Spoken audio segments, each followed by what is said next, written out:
pues continúa esa mezquindad, esa soberbia en el debate de las vacunas al mejor postor. Hay gente que quiere comprar la vacuna. Lo hemos platicado ya hasta el cansancio, cómo resulta una situación, vaya, imposible.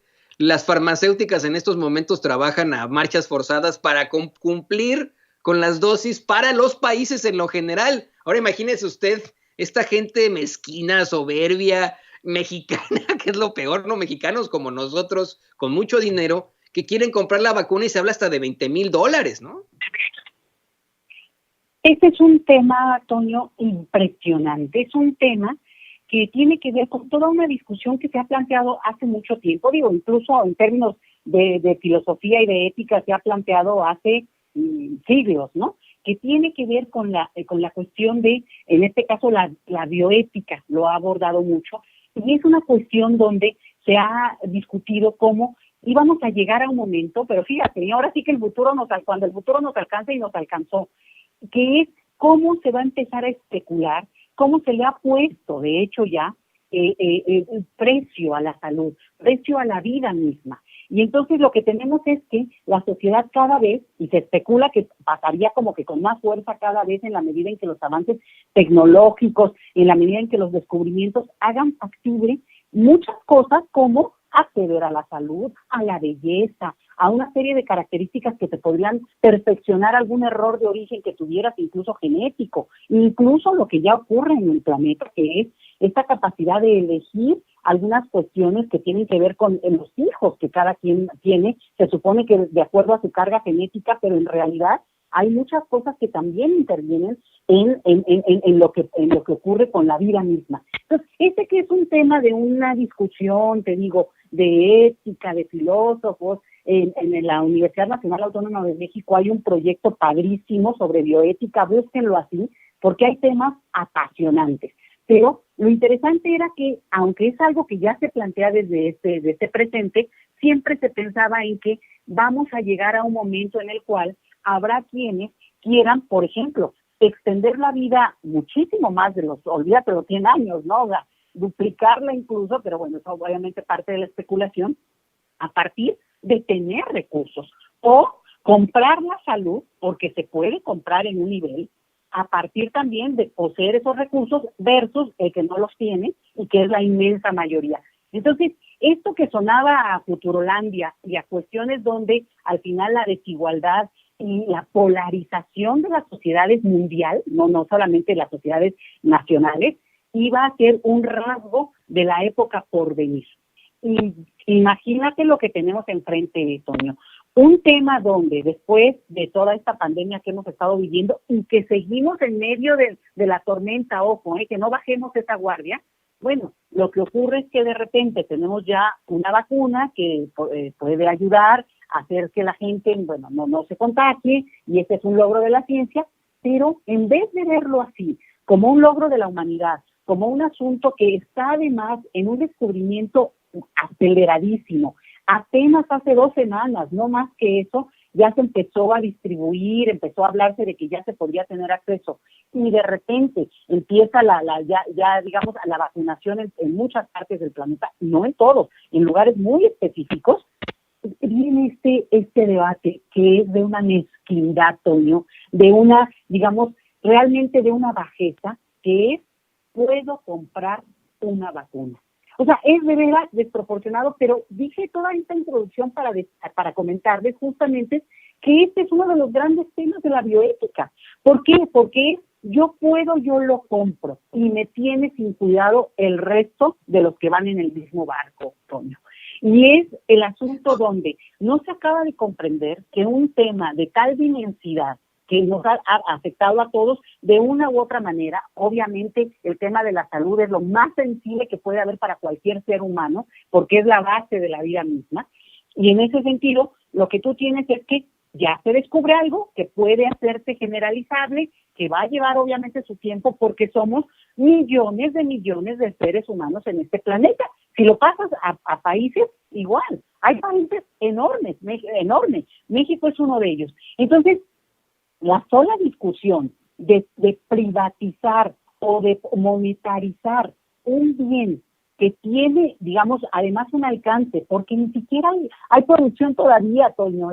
Esta discusión me parece que muestra así, es la punta de este gran debate que tiene presente y comenta todo el tiempo, digamos, todo el campo de la bioética. Asusta mucho, Toño, porque sí pone, digamos, en evidencia cómo este debate que pudiera sonar a ficción está presente y hay gente que lo cree en serio, que puede y debería de tener el derecho a comprar. Digo, a comprar, puede tener el derecho. El problema no es que no pueda ocurrir en algún momento, sino que dada la situación en la que estamos ahorita, pues obviamente no es que esté libre, la vacuna no está en una tienda para que la gente la compre, sino que es justamente una cuestión, un bien que tiene un tiempo digamos, en este caso de vacunación, para poder irse ampliando al resto de los seres humanos de este planeta. Y ahí va a entrar otro tema, y de una vez te lo adelanto, porque en algunos países ya hay encuestas para ver qué porcentaje de la población dice que se pondrá la vacuna cuando sea accesible para la mayoría, comprada o no para esos que quieren pagar, bueno, pues que hagan fila, o los que dicen que no se la pondrían porque los tierraplanistas, ¿no? Esa parte donde hay una duda. Y no solamente estoy hablando de gente que extremadamente, digamos, aporte aquí su ignorancia a los temas de la ciencia, sino incluso en un discurso muy popular. Mira, hay países como Francia, donde hay digamos, un conocimiento y una capacidad analítica muy fuerte, y sin embargo, un porcentaje muy elevado de la población, que raya el 40%, Toño, ojo con esto, dice que duda de ponerse la vacuna porque duda de la vacuna. Entonces, estamos frente a un tema bien interesante, donde empiezan a salir todas estas discusiones que han estado a un nivel, pues más de, si tú quieres, lo académico, los centros de discusión filosófica, y que aunque algunos ya se han detallado con bastante, digamos, cuidado, porque lo hemos visto en el acceso a la salud es central, pero con otros bienes, cuando tú le quieres poner precio al agua, y mira que en este país, México, se ha intentado privatizar el agua, ponerle precio al aire mismo. Cuando tú tienes gente que no es capaz de entender que lo que respira uno, respiramos todos, y entonces no hacerse responsable, por ejemplo, de lo que le correspondería en ese tema, y así, me podría ir con un montón de asuntos. La tecnología es uno, porque hoy por hoy lo que también estamos viendo es la capacidad de la propia medicina de, a partir de lo tecnológico, bueno, pues, por ejemplo, suplir alguna parte del cuerpo que podría haber tenido un problema, ¿no? Una amputación o lo que sea, y que pudiera la tecnología darte ese beneficio de no tener ese problema físicamente, pero solamente si tienes el acceso económico. Entonces, la desigualdad que esto alberga, Toño, hay que pararla en seco, y francamente la discusión se asoma durísima porque saca lo peor y también lo mejor de los seres humanos, y no creas que solo en México. Este es un debate que se está dando en muchas partes, pero que sí, en el caso de países como México, de países de renta media, como decimos, asusta mucho, porque es una élite que incluso ni siquiera está dispuesta. Fíjate qué paradoja, Toño.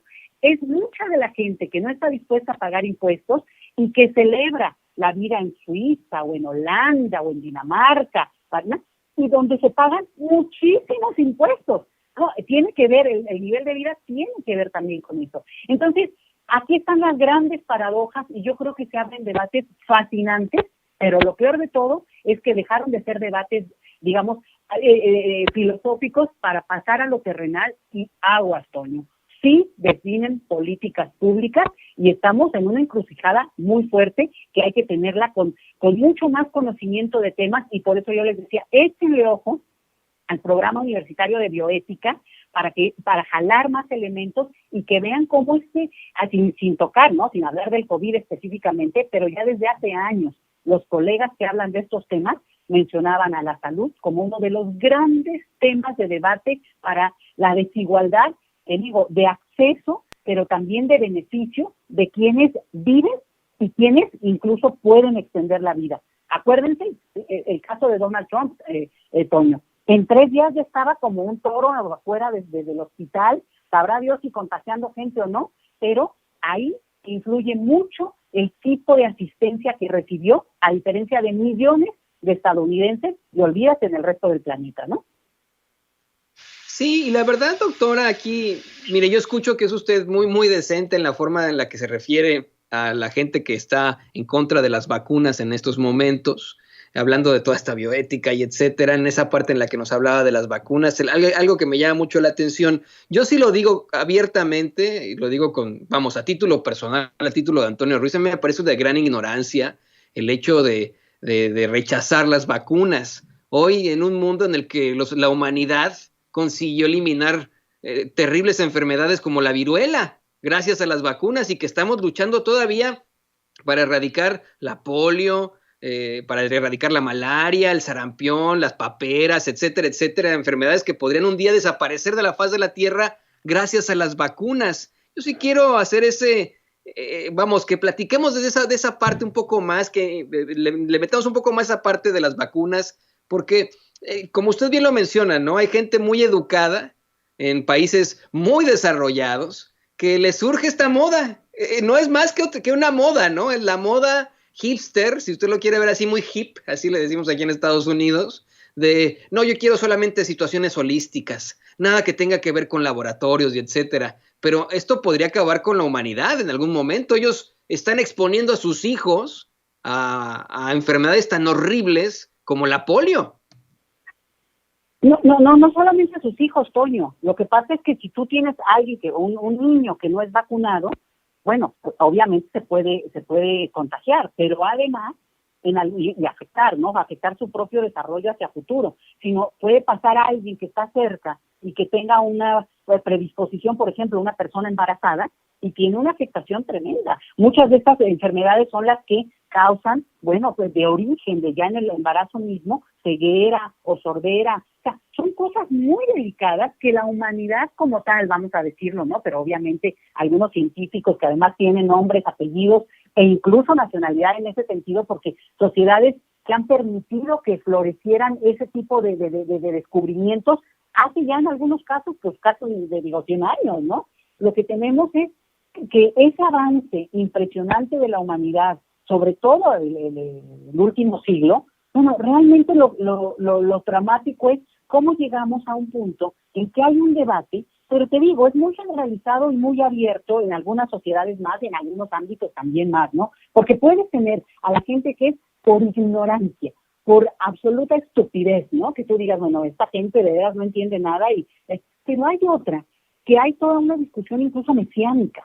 Y lo que no nos acabamos de dar cuenta es que la humanidad ha venido siempre luchando contra la naturaleza, Antonio.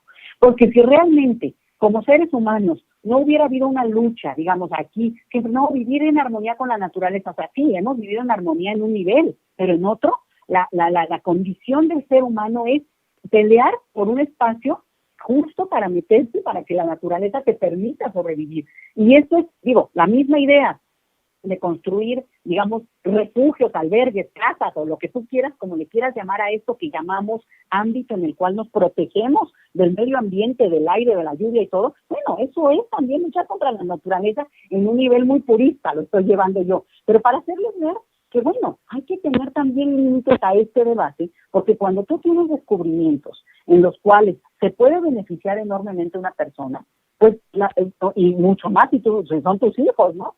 Pues hay que considerar y leer también cuál es la opinión de quienes, en un conocimiento, no en la ignorancia y la estupidez, no, sino en conocimiento, argumentan en contra, porque ahí es donde te entran algunas cuestiones donde puede ser que consideren que o no es suficientemente, digamos, con mucha fuerza lo que podría contribuir a que una vacuna no termine tal o cual otra enfermedad, y ahí es donde, bueno, tendrían que tener más información para poder estar en contra de algunas vacunas, lo cual, insisto, para mí es una cosa retrógrada absolutamente desde donde lo veas, porque en este punto lo que también tienes, y eso es lo que hay que entender muy bien, tú puedes afectar por no vacunar o por no vacunarte, ok, podría ser una cuestión individual, pero si algo hemos entendido o tendríamos que entender es que aquí el colectivo va por encima de la persona, y si tú no te vacunas, también afectas a los otros. Entonces, más bien habría que decir, a ver, los que no se van a vacunar, ¿saben qué? Pónganse de aquel lado, porque nos pueden afectar. Y no se trata de eso, ¿no? Estoy caricaturizando, pero creo que es un punto importante, Toño, porque sí permite entender que ha pasado y parte de la proliferación de algunas de las enfermedades que ya estaban erradicadas tiene que ver con estos movimientos que han sido mucho más, no te voy a decir que masivos, pero sí con una porcentaje importante de su población en países. Yo por eso uso el caso de Francia, porque es un país muy, muy venerado en términos de su ideología, de su capacidad crítica, y de repente tienes muchos de estos movimientos que se han dado. Lo mismo en Estados Unidos, donde obviamente es uno de los países donde están las mejores universidades del planeta, una formación crítica, pero también tienes porcentajes de población absolutamente ignorantes y fuera del contexto, digamos, de lo que es el avance de la ciencia. Yo les voy a decir, si hay algo que es de lo que deberíamos de agradecer, de vivir y ser personas, seres humanos de esta época, es la ciencia. Los descubrimientos de la ciencia nos permiten estar calientitos adentro de una casa, quienes tenemos esa dicha y ese placer, y al mismo tiempo, bueno, podernos proteger de todo esto que en términos del exterior, pues es la naturaleza misma. E insisto, hemos luchado permanentemente contra esta naturaleza en un nivel en que nos permita convivir. Cuando ya pasas al nivel de devastarla, bueno, es un absurdo, y es en el punto en el que estamos como humanidad. Pero aquí es lo que también hay que entender, que no es que el ser humano puede vivir en la montaña. Bueno, habrá con tú que alguno que lo intenta y todo, pero a la primer gripa que te da, bueno, pues obviamente, ¿cuál era la edad promedio de las personas, digamos, a la que podían aspirar a la esperanza de vida hace 100 años, hace incluso 50 años, Toño? Esos son los avances de la ciencia. Y nos quejamos tanto de algunas cuestiones que tienen que ver con, por ejemplo, ¿no? Lo que podría afectarte una vacuna si de repente hay gente que, bueno, que le da tantita fiebre o que tiene alguna erupcioncita o alguna cosa así. Bueno, también tiene que ver con cómo cada quien reacciona, pero el beneficio es mayúsculo y sobre todo considerando, y esto lo enfatizo, que no se trata de una persona sino del colectivo. Una persona vacunada es una persona menos que se vuelve un ente contagiante, ¿sí? Y entonces, en la medida en que más gente tiene una vacuna, del tema que me digas, ahorita digo, lo pongo aparte lo del COVID, porque eso apenas empezará en un proceso en que va a llevar mucho tiempo, también se los aviso desde ahorita. Quienes creen que ya hacen cuentas, ¿no? A ver, pues ya para el año que entra vamos a estar vacunados. Oigan, toc, 130 millones en México. 7.500 millones de habitantes a nivel planetario. Y hay países menos afectados por el COVID, a países de África, por ejemplo. ¿Pero qué? Si esas personas no se vacunan, entonces ya estamos salvados, porque entonces como están en África, a ver, justo, si un tema importa en términos planetarios es porque incluye y considera que no basta para estos países ricos acaparar las vacunas y en un momento dado vacunar a toda su población. Eso obviamente me supongo que además políticamente es relevante y es necesario. Pero el otro punto es que si no voltean a ver a la humanidad, bueno, pues al final la fuente de contagio se mantiene y siempre habrá la posibilidad de que eso continúe de una manera acelerada. Entonces, sí creo que es como se dice en inglés, un turning point, ¿no? Un punto de quiebre en el cual es antes y después, pero no solamente por el rollo de la pandemia, sino por el debate que se abre de manera más popular, si tú quieres, de manera más amplia de lo que era, pues de círculos, de algunos, ¿no? Que ya lo veían venir hace añísimos, pero que ahora nos convoca a discutirlo de manera más amplia. Y tú decías, bueno, yo lo digo de manera más suave, pero decir mezquinos, Toño, no tiene nada de suavidad. Es señalarlos con el dedo así dirigido y decir, es increíble que además mucha de esa gente tiene un credo religioso, que va además con todo un discurso de humanidad, de hermanos unos a los otros. O sea, ¿dónde queda? Es una contradicción absoluta. El que diga que puede pagar es como el mercader que aventó en su momento, que en la Biblia dicen, bueno, no, yo no sé mucho de eso, pero lo comento como un retablo que permite pintar también una discusión que viene de siglos. Entonces, sí creo que es bien interesante lo que se va a abrir como debate colectivo y que quien no quiera, digamos, abrirlo en el sentido de poder también ponerle el nivel de impacto que esto puede tener para las sociedades en general. Mira, y te lo pongo con un tema. En México, si no se vacuna a la infinita mayoría, que a diferencia de no esa discusión de cuánto pago por la vacuna, si no se vacuna a la inmensa mayoría y sobre todo la gente más vulnerable, bueno, lo que tú tienes es fuente de contagio para los más ricos, si tú quieres. O sea, ¿de qué le sirve estar vacunado cuando cualquiera de sus hijos, cualquiera de las personas que más aman en la vida, se puede contagiar y, por tanto, pues sufrir enormemente como familia, como seres queridos? Entonces, volvemos al punto. Es un gran debate que llegó para quedarse y bienvenido, pero también al mismo tiempo es la muestra de que esto que lo cubrábamos como algo que vendrá en términos de pelearse hasta por una botella de agua, es una realidad que deberíamos de prever porque lo estamos viendo ya, Tom. Eso es lo que más me preocupa con este tema de comercializar o ponerle precio a una vacuna que es un bien público. Y es un tema, doctora, que ha causado muchísima controversia en nuestros chats. Creen que es una falta de respeto lo que estoy planteando. Usted lo dice de una forma muchísimo más decente. Yo solamente quiero concluir con que estoy completamente de acuerdo con usted.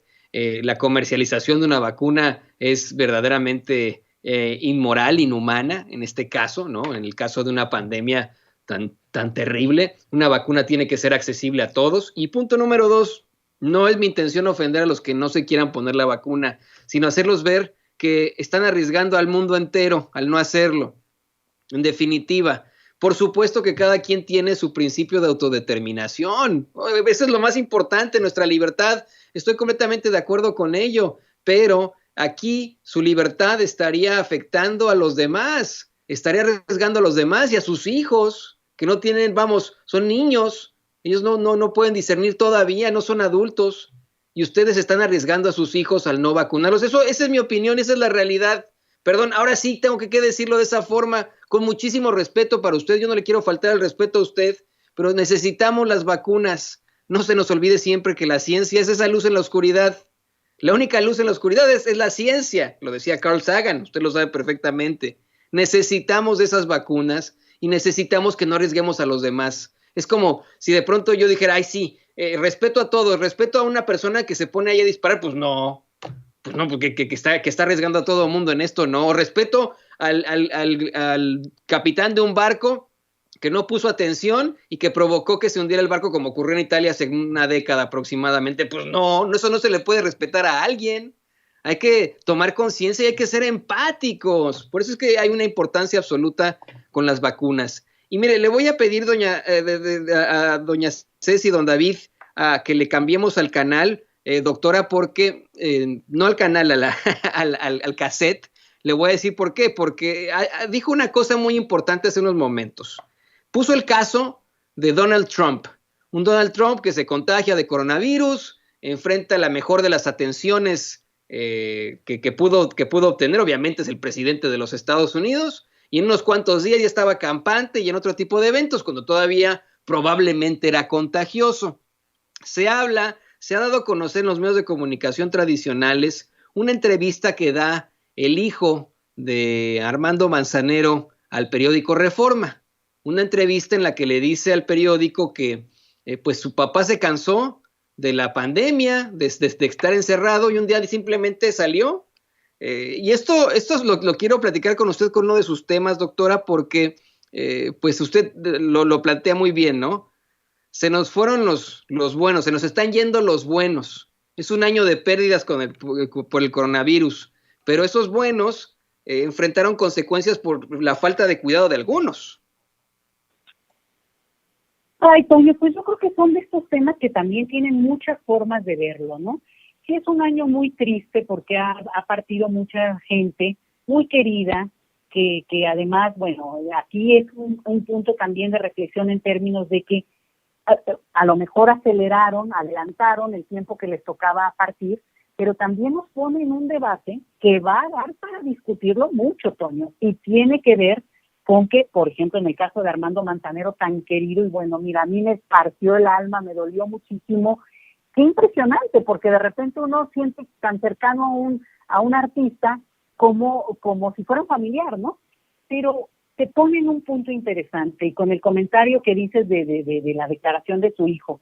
Bueno, el señor Armando Manzanero tenía 85 años y eso también nos habla de que el nivel de, digamos, de vulnerabilidad que hay frente a muchas cosas, pero en el caso del COVID se nos ha dicho insistentemente, hay condiciones preexistentes que además algunas las hemos provocado históricamente, ¿no? Algún tipo de enfermedades de las que ya nos han hablado tanto y que se están tomando, digamos, medidas para enfrentarlo, ¿no? Por ejemplo, el tipo de diabetes que es el más común en el mundo, que tiene que ver más con la alimentación. Bueno, pero el otro es la edad.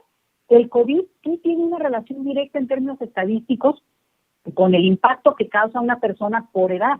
Entonces, lo que pasó con el señor Armando Manzanero es que adelantó su partida, no sabemos cuánto, pero también nos abre el gran debate que tiene que ver con de repente replantearnos, y yo creo que va a haber tiempo, Toño, no es el momento, pero replantearnos un tema que no es sencillo y tiene que ver con nuestra finitud en la vida, ¿no? Es un tema muy delicado porque al final de cuentas nadie queremos hablar de el fin de nuestras propias vidas, pero también de las personas que más queremos. Entonces, cuando el hijo de Armando Manzanero dice, bueno, mi papá fue a una fiesta, a una celebración, porque ya estaba cansado, porque además ya tenía mucho tiempo encerrado, como seguramente lo estaba haciendo a tierra y lodo, como todo mundo, y de repente va a un festejo, se contagian muchas más personas, pero claro, a él le pesa más la edad, ¿no? No en todos los casos, desafortunadamente el COVID no respeta, y hay gente que es muy afectada más allá de que sea joven. Eso no estoy diciendo que no sea eso así, pero estadísticamente sí sabemos que tiene un mayor impacto por algunas de las características que se les pregunten a los epidemiólogos, pero que impactan más. Entonces, aquí es el punto, que no solamente se arriesga, sino arriesgas a más gente. Los que estuvieron ahí, que se contagiaron, la libraron, la pueden haber pasado medio mal, lo que tú quieras, pero bueno, ya están, ¿no? Pero a uno de esos, que en este caso es el tan querido Armando Manzanero, pues sí le afectó mucho más. Entonces, es donde estamos en la discusión permanente y volvemos al mismo tema de hace ratito, y es, al final no es solo yo, es el colectivo, y al final no es que me afectó a mí, sino afectó a alguien muy querido, y a lo mejor, y este es el mensaje que tanto tratan de mandar en términos de las reuniones familiares de grandes, ¿no? Que va mucha gente, muchos jóvenes que, bueno, pues dicen, creen que no les va a afectar o les va a afectar menos, ¿no? Y que, bueno, la afectación que pueden tener a terceras personas que ni siquiera hayan ido a esa fiesta, ese es el impacto. A esa fiesta, esa reunión, o también el juntarse con mucha gente aún sin querer, como puede ser en el transporte público, que es lo que pasa, Toño. Entonces, es una cosa de azar muy duro, porque a veces no depende nada más de una cuestión de diversión, ¿no? Que ese es el problema. Ojalá solo fuera por eso, porque podrías decir, bueno, lo acoto incluso más.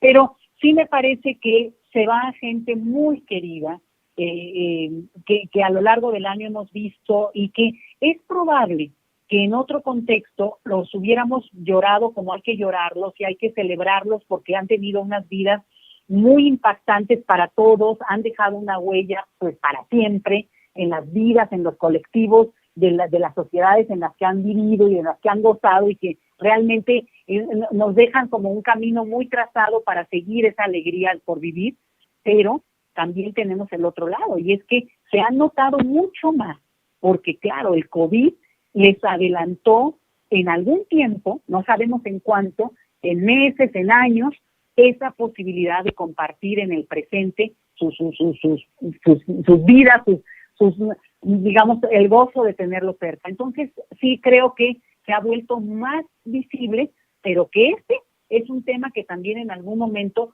tendremos que acercarnos a él con mucha delicadeza, porque obviamente, al final de cuentas, para quien pierde una persona, así tenga 900 años, pues es muy doloroso, es muy triste, porque es el fin de una época, un fin de un ciclo, y es empezar otro ciclo. Pero al mismo tiempo, pues en este año sería muy bonito, Toño, que también fuéramos haciendo la cuenta de todos los que han nacido o todos los que quedaron ahí, digamos, que están esperando, que van a nacer en el 2021, porque es otra forma también de darle la vuelta a esto que ha sido muy trágico y de que, bueno, pues cierran algún ciclo cuando corresponde, cuando la edad a lo mejor se acerca un poquito a esa comprensión humana de lo que significa esto, no en el caso de mucha gente que sí creo que se ha adelantado injustísimamente, que el COVID se los ha llevado en un tiempo pues aún más adelantado de lo que les correspondía.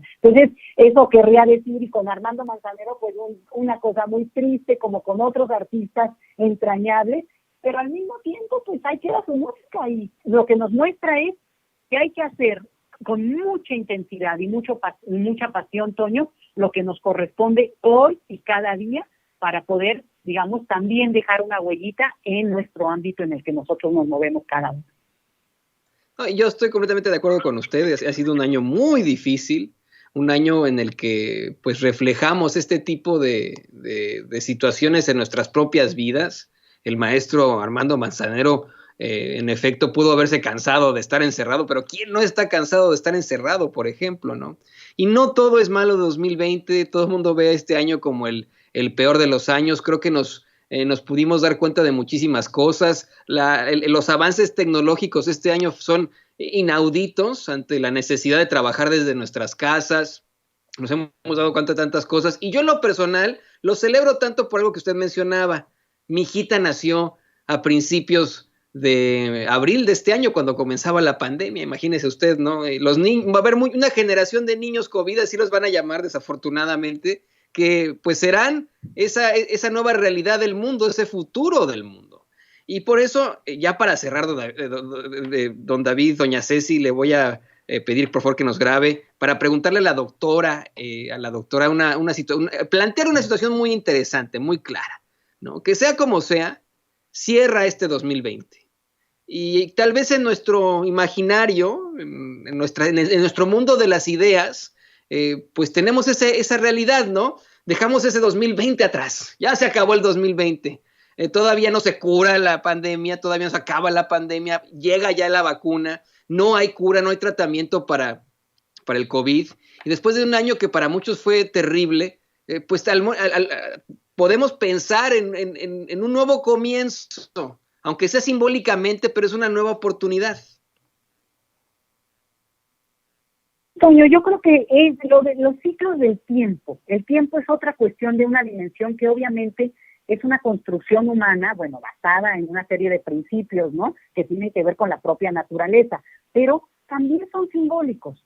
Y esta manera, como hemos construido, sobre todo los occidentales, ¿no? La idea de que concluye un año y que por una vez en la vida todos nos enlazamos, ¿no? Ya ves el día del fin de año, cómo están celebrando en Sydney, en Río de Janeiro, en París, en donde tú quieras, porque es como una forma de hermanarnos y decir, bueno, el planeta entero un día comparte algo. Bueno, este año nos ha tocado compartir todo un proceso y eso creo que es también una lección muy interesante. Pero en términos de los ciclos del tiempo, como lo marcamos, es como algo que si realmente fuera a cambiar en alguna cosa de un día al otro, y no cambia nada, Tony. No cambia nada porque el día, y además estamos en medio del invierno. Lo que es interesante es que simbólicamente sí lo creemos, sí hacemos ese ejercicio, sí nos damos esa oportunidad, y aunque es una ficción y es una construcción absolutamente humana, lo que tenemos muy claro es que hay como un año que se va mucho, no que ya se acabe el año, bueno, pues mira, no sabemos qué pasa el 2 de enero, ¿no? O sea, en esta cosa, pero lo importante es que sí es una oportunidad para plantearnos, bueno, ¿cómo me fue en este año? Con los duelos, con los llantos, pero al mismo tiempo las alegrías, y te felicito mucho por tu nena, digo, a lo largo del año lo hemos seguido, pero también fíjate qué padre, seguramente pudiste estar más en tu casa obligadamente que lo que tal vez hubieras estado en otro contexto ayudando, porque el primer año es durísimo, ¿no? Desde la crianza de un bebé. Entonces, en ese sentido, pues aprovechar la parte mágica que tiene esta idea que tenemos de que acaba un año y empieza otro, aunque no pase nada, pero al mismo tiempo con la claridad de que, fíjate, como llegaron el tema de las vacunas, como se ve como una luz en el camino, aunque va a faltar mucho tiempo, y insisto en esto, porque si no, es como cuando subes una montaña, ¿no? Y dicen que cuando bajas es más peligroso aún, porque claro, ya vienes entre cansado, ya vienes rápido, ya te confías, cuando realmente la bajada es lo que te podría arriesgar y que te caigas. Entonces, si fuéramos de bajada, vamos a suponer que llegamos al pico y estamos de hecho en el pico, y lo sabemos muy bien que ahorita además es un tiempo muy delicado, porque eso fue parte también de lo que afectó mucho en su momento, al inicio en Europa, el invierno, Toño. Los fríos que en el caso de la Ciudad de México no lo tenemos, pero bueno, tú estás en Chicago, olvídate, no quiero ni preguntar el clima, ¿no? Pero son factores que sí contribuyen a afectar más, por ejemplo, en enfermedades respiratorias en general. Entonces, ahora con el COVID, mucho más impacto. Entonces, es muy probable que en esta idea de un nuevo ciclo, que nos reinventamos, que reiniciamos, que hacemos un corte de caja, cada uno pueda pensar todo lo que ocurrió en el año. Además, los años son larguísimos, 12 meses son muchísimos, pero bueno, cada quien sabrá cómo lo distribuye y lo piensa, ¿no? Cómo se fue dando, cómo lo fue viviendo, y también hay aprendizajes muy importantes. Cómo cuando tenemos la fortuna de estar con la gente adecuada, el año fue más leve. Cuando muy claramente hay gente que ha estado en situaciones incluso de peligro, de riesgo, en su propio ámbito familiar, entonces es una llamada de atención para, francamente, huir, Toño, ¿no? O sea, fíjate lo que estoy diciendo, o sea, la gente sí tiene que hacer esta reflexión y decir, estoy donde debo estar, porque en medio de una situación en la que tuve que encerrarme, bueno, el encierro fue menos duro con la gente querida que me acompaña, o incluso más fuerte, más difícil. Entonces, son este tipo de cosas que cada quien tendrá que hacer su propia reflexión, pero la parte linda, lúdica, mágica, Toño, hay una oportunidad, aunque sea simbólica, de decir, corte y caja, es un nuevo ciclo, ¿qué quiero? Nada nos augura que no va a cambiar el tipo de encierro que tenemos, y menos en los primeros meses del año, con el invierno, ¿sí? Y menos en el caso de México, con el pico de contagios. Pero sí podemos imaginarnos, ya que lo hicimos, bueno, saco el trimestre trabajando, haciendo una serie de cosas que me permiten, digamos, mantener mi productividad, mantener mi empleo, mantener lo que cada uno tenga y atesore, pues con más fuerza, ¿no? Pero también al mismo tiempo imaginar que en algún momento habrá una cobertura más amplia, más que pueda ser masiva realmente, y que sí augure la posibilidad de que cambie el tipo de contagio que hemos vivido, y que es el que preocupa a todos, ¿no? Porque al final de cuentas es lo que no nos deja salir libremente a las calles, más allá de que vamos a estar un buen tiempo, Toño, cubriéndonos. Y te voy a dar un dato esperanzador que me gustó mucho. Leí de un médico que decía, este año no me ha llegado un solo enfermo de influenza. ¿Y por qué es esto? Porque tiene que ver con que realmente, como nos estamos resguardando, en el caso de este médico de una ciudad en el país, ¿no? No, o sea, no quiere decir que no haya, pero por lo menos en este caso nos estamos resguardando, estamos teniendo medidas de salud, de sanitarias, mucho más intensivas, el lavado de manos permanente, el gel, el jabón en todo el momento, el tapabocas cuando salimos por alguna cosa, lo que sea. Entonces, es muy probable que estas medidas nos están protegiendo también de otro tipo de, ¿no? Las gripas ocasionales que se dan en el invierno, un poco más. Y entonces, esto también nos deja una lección, que podemos aprender y cubrirnos mucho más en el invierno, como no lo hemos hecho a lo largo de mucho tiempo, porque a lo mejor no importaba, no era una gripa y bueno, 3 días tirado, pero sabíamos muy bien que salías de eso.